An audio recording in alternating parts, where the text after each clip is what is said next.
hapo Mheshimiwa Rais, tukuhakikishie kwamba vile unaambiwa na watu wengine kwamba hapa ati macho ya Mount Kenya imeangalia pale ingine. Tumeongea nao wangwana kuanzia juzi kabla hujakuja, na wamesema William Samoei Ruto is not one term president. Atafanya miaka 10 bila break.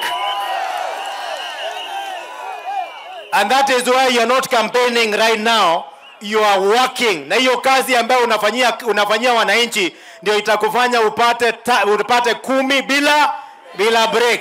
Alafu Mheshimiwa Rais, wakati unapanda juu, yule jamaa wetu si mbaya sana. Huyu profesa anaweza kuwa siasa apigi sana. Yeye ni kazi. Kwa sababu wewe ni mwanasiasa yule mzuri kupindukia.